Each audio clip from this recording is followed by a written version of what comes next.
C'est les gens qui ont mis médicaments indigènes sur les yeux, dans sa bouche, jusqu'à l'enfant s'est retrouvé un peu. Et puis je vais attendre jusqu'à demain encore. Et si l'enfant meurt dans ma main, je fais comment? Le monsieur dit, comme il n'a pas encore vu son cousin, lui, il ne peut pas prendre engagement de ça. Donc, je dis, bon, ça est dans la main de Dieu. Ça est dans la main de Dieu. On s'est retourné, on est parti. Le lendemain, on est revenu encore. Le monsieur dit, bon, si c'est ça, allons-y au CHU. Moi, le père de l'enfant, le père d'Adengra, avec son oncle, on est parti au CHU. Quand on est allé au CHU, moi et puis Adengra, nous sommes restés dans le CHU de Trècheville. J'ai fait une semaine avec mon fils au CHU. Donc, quand on allait au CHU, mon oncle aussi, que je vivais chez lui, il était gravement malade. On l'a envoyé à Divo. Donc, le même jour, on nous libérait dans le CHU. Lui aussi, il venait sur Abidjan. On l'a envoyé sur Abidjan. Le père de Adenga Dibi César, il m'a trouvé aussi, il dit, bon, comme ta situation est comme ça, ton oncle est malade. Ton fils aussi est malade. Ton oncle est venu, ils l'ont pris pour... Tu dis, ton oncle va le prendre pour venir aujourd'hui. Toi aussi, il ne faut pas prendre l'enfant pour aller là-bas. Sinon, quand les gens vont venir regarder ton oncle... Ils vont voir l'enfant en même temps. L'enfant est malade, ils vont le voir encore là. Ça ne présente pas bien. Il faut prendre l'enfant. On va aller chez nous à Bobo-Doumé. Si on est arrivé là-bas, qu'un enfant s'est bien porté, tu vas venir chez vous. Quand je suis arrivée, si je savais même, je n'allais pas partir. Je dormais au salon avec Simon Adengra. Je dormais au salon avec mon enfant. Où je dors là, quand il vient avec ses femmes, où je dors là, c'est vers là-bas il passe, alors que la voie qu'il prend pour aller dans sa maison, dans sa chambre, ça est à côté. Mais il laisse la voie où je dors avec un enfant, c'est là-bas il passe. S'il vient que je dors, il me chute. Je me lève. Quand je suis assis, je les regarde, il se moque de moi, et puis il rentre dans sa maison, dans sa chambre. Moi aussi, je suis là, je ne parle pas. Jusqu'à il faisait ça, je me dirais, parce que mon enfant est malade. Je veux la santé de alors mon que enfant. c'est lui-même qui t'a dit, allons à ça à la maison. C'est lui-même qui m'a dit d'aller chez Comme eux. ton oncle est malade, allons chez moi à la maison. Oui. Donc, gars, c'était pour aller, il va me maltraiter. Comme il ne sait pas comment il va me maltraiter, c'est pourquoi il m'a dit d'aller là-bas avec mon bébé qui est malade. Il m'a maltraité jusqu'à un jour plein de coups faits. Il est quitté au dehors. Il avait une fille là. La fille venait. La fille, elle fumait cigarette. Lui aussi, il avait cigarette, les deux. Dès qu'ils sont rentrés dans la maison nette, il m'a demandé, tu es encore ici? Malgré tout ce que je t'ai fait là. Tu es encore là. Tu es encore là, tu ne peux pas aller chez vous. J'ai dit, ah, moi, il voulait aller chez moi. Toi, tu m'as dit de faire venir l'enfant ici. Si l'enfant se porte bien, on va aller chez nous. Mon enfant est toujours malade. Et puis aujourd'hui, tu viens me dire de sortir à un enfant. Et puis à l'heure que tu viens me dire de sortir à un enfant, 18h30, il est presque 19h. C'est où à Djamé? Je vais prendre quel car, quelle voiture pour arriver à Djamé. Et puis il n'est pas tombé dans le coup de feu. Il me dit, il faut attendre. Ce qui vient après là, tu vas voir. Donc, je suis assis avec bébé au dos, sur mon pied. Il est venu me gifler. L'enfant est quitté sur mon pied, il est tombé. Donc, je me suis levée, nous deux, on a commencé à se battre. Jusqu'à il m'a mis au dehors à un enfant. Il dit, prends ton enfant, vous allez sortir de chez moi. J'ai pris l'enfant, nous sommes sortis, il nous a poussés. Il nous a mis au dehors, moi et un enfant. ce propriétaire de cours là, où avant-hier, je vous dis son nom. Monsieur Ake de Paris. Il coupe ticket au marché où on vendait. C'est lui, le même monsieur là qui m'a montré dans sa cour là-bas. Je vous ai dit d'aller demander là-bas à Bobo-Toumé. Dans ça, le lendemain, je suis sortie pour venir chez moi à la maison. Quand je suis venue, il m'a suivi là-bas. Il allait me demander pourquoi lui m'a chassé. Et puis lui t'a accueilli.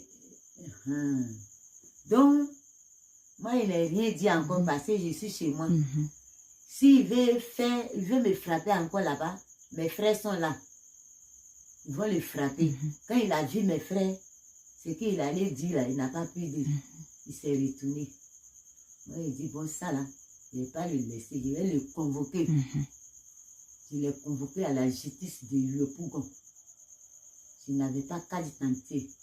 J'avais que respicer. Nous sommes rentrés derrière le juge. Il a déposé sa carte d'identité. Moi, j'ai enlevé respicer. Le juge dit, respicer, je ne juge pas à faire là-bas. Nous sommes sortis.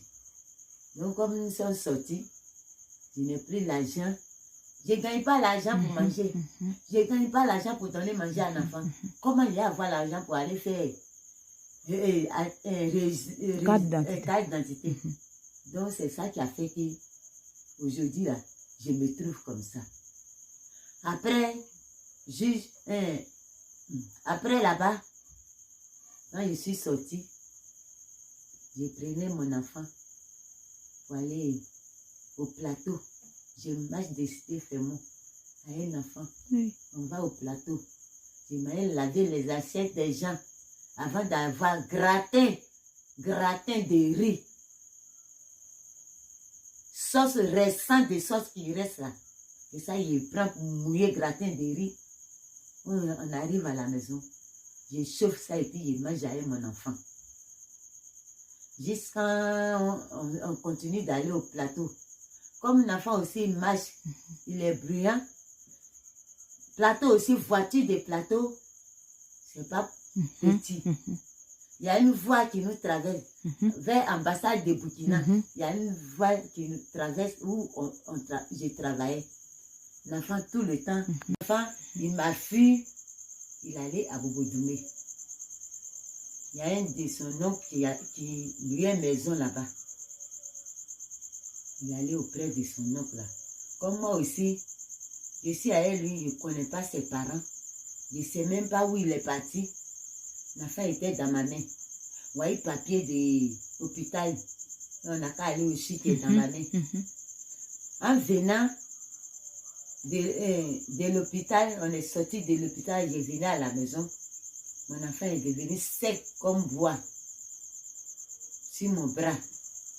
J'ai commencé à pleurer sur la route. Les gens étaient derrière moi. Quand on est venu jusqu'à derrière la pharmacie où je vendais Bangui là, j'ai trouvé le monsieur qui nous donnait ticket dans le marché. Le monsieur m'a demandé il y a quoi. J'ai dit, ah, voyez mon enfant qui est mort dans ma main. Il dit, ah, donc c'est pourquoi son père me dit qu'il ne faut pas y te montrer où il est. J'ai dit, monsieur, donc tu connais où César est? Il dit, oui. Tu sais lire? J'ai dit, je ne sais pas lire. Il dit, bon, il faut chercher la personne qui sait lire. Vous allez partir à Bobo-Doumé. Quand Bakada Bobo-Doumé vous descend, quittez à la gare de Bobo-Doumé, descendez sur la grande voie. Essayez d'aller vers l'eau là-bas. Quand vous allez partir, jusqu'à vous prenez la voie, jusqu'à vous allez arriver dans un coin, on va sur l'arrêt, ils ont écrit dessus Craven A. Quand vous allez arriver là, rentrez dans la cour là, ne dépasse pas Craven A. Où Craven A, coin de Craven A est situé là. Rentrez dans la même cour là. Vous allez voir, c'est là il habite. Je dis merci monsieur. Comme il ne sait pas lire, je suis partie dire mes deux cousines, parce que moi je suis seul enfant de ma maman. Donc, c'est les cousines de ma maman ou bien les frères de ma maman, ce sont eux qui ont mes frères. Quand je dis mon frère ou ma soeur, c'est les frères de maman ou bien les cousines de ma maman, je les appelle frères et soeurs. Sinon, moi, je suis seul enfant sur la terre de ma maman. Je n'ai pas petit soeur, ni petit frère, ni grande soeur, ni petit soeur. Je suis seule. Donc, dans ça, on est parti. J'ai dit à 2 soeurs. Il y a Nguessan Aya Maïté, elle est décédée. Maintenant, il y a une soeur encore, elle s'appelle Aya. Avec elle, on est parti. Les 2 s'appellent Aya. On est parti. Les 2 savent lire. Moi, je ne sais pas lire. Donc, quand on est arrivé là, on est rentré dans la cour. Quand on est rentré, une serviette que moi-même, j'ai pris mon argent pour acheter, pour lui donner là. César Junior. On arrive là, il s'est lavé, il a cherché serviette là sur la côte. Quand moi, j'ai vu serviette là, j'ai dit c'est ici. Parce que serviette là, c'est moi qui ai acheté. Nous sommes rentrés dans la cour. Quand on est rentré, on a trouvé une fille là-bas. La fille qu'on a trouvée, elle s'appelle Viviane. C'est la petite sœur, même père à César. Donc, quand on l'a trouvée, on a demandé après César, il dit César vient à peine de sortir. Mais vous vivez avec qui ici? Il dit on vit avec mon oncle. Ton oncle s'appelle comment? Il dit il s'appelle Kwaku. Mais je n'ai pas demandé Kwaku quoi. Donc, je lui ai dit, bon, il est où? Il dit, son oncle est parti à l'église. J'ai dit, bon, si l'église n'est pas loin d'ici, il faut aller l'appeler. Il est parti appeler son oncle, il est venu. Je lui ai expliqué ce qui s'est passé.